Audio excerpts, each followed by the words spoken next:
Hola, soy Agapito Maestre y quiero hacerles partícipes de un vídeo para Res Hispánica. La cosa es sencilla. Voy a leer unas cuantas frases, unos cuantos textos de autores mexicanos presentando a España. Si a veces se dice que una imagen vale más que 1000 palabras, ahora tengo que decir todo lo contrario. Serán las palabras las que valgan más que 1000 imágenes. ¿Cómo puedo presentar España, un español, a un mexicano? ¿Cómo puede presentar un mexicano a un español? Es un poco raro, ¿no? Es decir, hablamos la misma lengua, tenemos las mismas culturas, las mismas tradiciones, sin embargo, somos países o estados diferentes. Pero la cosa yo creo que es más sencilla. Yo les voy a leer unas palabras de Manuel Gómez Morín, que fue un político prominente mexicano, también fue rector de la Universidad Autónoma de México. También les voy a leer unas palabras de José Vasconcelos, yo creo que uno de los más grandes memorialistas, uno de los más grandes novelistas que ha dado México. Y también les voy a leer unas cuantas palabras de Alfonso Reyes y de Octavio Paz presentando España a los mexicanos. Esto es todo de lo que se compone del vídeo que estoy grabando en estos momentos, o esto es al menos lo que yo quiero hacer. ¿Qué dice Gómez Morín de España? Dice: España pesimista, es siempre pesimista en sus palabras y está realizando una magnífica labor de optimismo. España se enorgullece de un alto espíritu pasado que íntimamente cree muerto y está obrando ahora con ese mismo espíritu. España se ha creído pobre de valores modernos y tiene atesorado un inmenso caudal de ellos. España se ha creído retardada y desorganizada y tiene una interior estructuración firme, y segura y actual. España y el mundo creyeron que hace siglos finó la obra española. España y la América nuestra parecen creer que sólo el pasado las liga y las une, sin ver que el viejo ardimiento puede volver a la acción y reanudar la obra que truncó un mal siglo. ¿Acaso, concluye el bueno de Gómez Morín, acaso no son hispánicas las raíces del actual movimiento mexicano? ¿Quién, como España, entendió nuestro problema? Después de España, nadie hizo nada aquí, ni en el papel siquiera, por la salvación del indio, por la explotación del suelo, por la elaboración de un futuro engrandecimiento. Y en lo mejor de ahora no se hace otra cosa que andar los viejos caminos que España trazó. Ay, Gómez Morín está presentando España a sus compatriotas, a los mexicanos. ¿Qué decir? ¿Qué dice Vasconcelos de España? Uy, Vasconcelos le dedica a España cientos de páginas, yo diría que miles, pero yo he elegido estas líneas.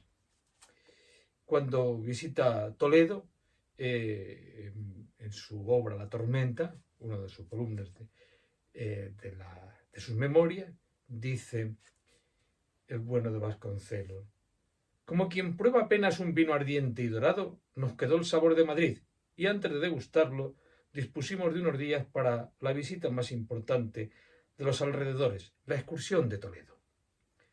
De muy diversa manera que los indianos de López pasamos nuestra primera noche en Toledo. El viaje se hacía en diligencia. Oscurecía cuando atravesábamos el puente de Alcántara. Por la cuesta del recinto despertó ecos el cascabeleo de los collares del Tiro. Removió un silencio cargado de sombra, rico de historia. Castilla se había consolidado en aquellos muros. Su habla y su alma se habían impuesto al judío y al musulmán. La epopeya de América no habría existido sin aquella sangre indómita y generosa que hizo del Cid el abuelo de Hernán Cortés. La misma cristiandad no existiera, ni la civilización, sin la heroica gesta de los hombres que ganaron, reconstruyeron, libertaron la pequeña Toledo, grande urbe en la balanza del destino humano. La definición del dogma por encima de las herejías mediocres, el rigorismo de los fueros frente a la amenaza de los despotismos de tipo oriental, el descubrimiento y la civilización de la América, todo eso había tenido su cuna en el Toledo de los castellanos, en el Toledo español, concluye Vasconcelos. ¿Y qué palabras elijo? ¿Qué fragmento elijo de Alfonso Reyes? De toda la obra de Alfonso Reyes está España para los mexicanos. Pero yo he elegido este texto que creo que es una manera de presentar, insisto, España a los mexicanos. Este texto de Alfonso Reyes que dice: ante todo, no acusemos a España. Lo que aquí sucede es una aplicación peninsular de un fenómeno continental. En estas puntas de Europa todo se agudiza y acaba en punta. Además, hay que tener presente que España, por mucho que los españoles protesten, y ellos hacen bien, los gobiernos tienden automáticamente a hacerlo mal. Hay que tener presente que España es, en verdad, cualesquiera sean los preceptos teóricos que rijan su vida política, el país más libre del mundo. El único acaso en que todos los hombres son iguales, hasta donde cabe lo humano. Eso dice el arco iris y el silencio, don Alfonso Reyes. Todo el día, continúa, ha cantado esta gente, todo el día ha bebido y ha bailado, y aún vuelve por la noche alborotando las calles y revoloteando en torno a los faroles. Y si la fuerza de las razas se mide por su resistencia a la alegría, oh España, España, esto a propósito del entierro de las sardinas. Y ahí dijo otro texto también muy bonito. El día en que España se interese por la suerte de las repúblicas americanas, España vendrá a ser el centro de un poder moral solo comparable a lo que fue el papado. Si el orbe hispano de ambos mundos no llega a pesar sobre la tierra en proporción con las dimensiones territoriales que cubre, si el hablar en lengua española no ha de representar nunca una ventaja en las letras, como en el comercio, nuestro ejemplo será el ejemplo más vergonzoso de ineptitud que puede ofrecer la raza humana. Y finalmente unas notitas sobre la inteligencia americana que dice así de España el bueno de Alfonso Reyes para sus paisanos. No nos agrada considerar ningún tipo humano como mera curiosidad o caso exótico divertido, porque esta no es la base de la verdadera simpatía moral.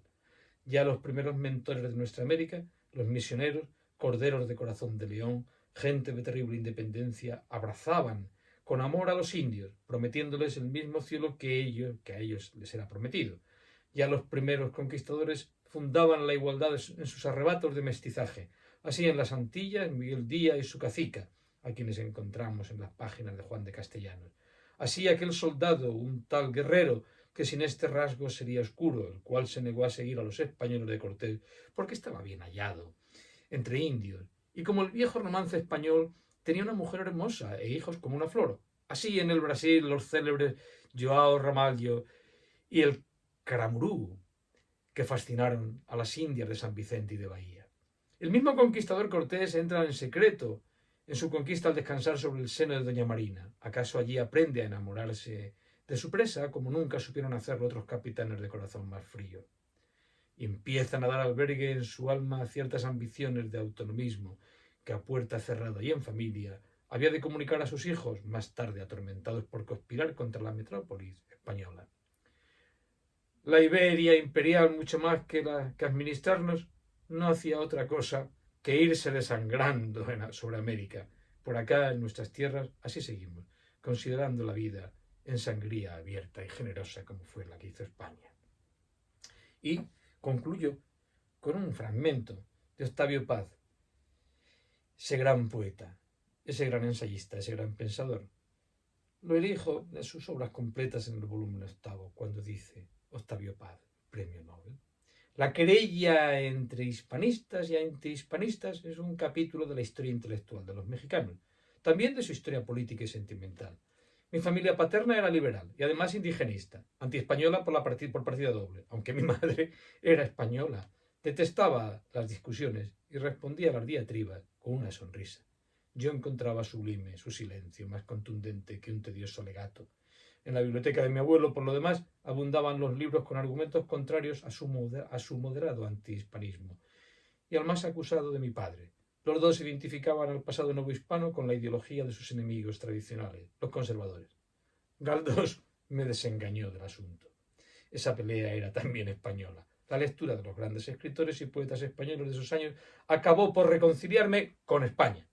Me sentí parte de esa tradición, pero no de una manera pasiva, sino activa. Descubrí que la literatura escrita por nosotros, los hispanoamericanos, es la otra cara de la tradición hispánica. Espero que hayan disfrutado con algunas de estas palabras y que mi dicción no haya sido tan horrible como creo.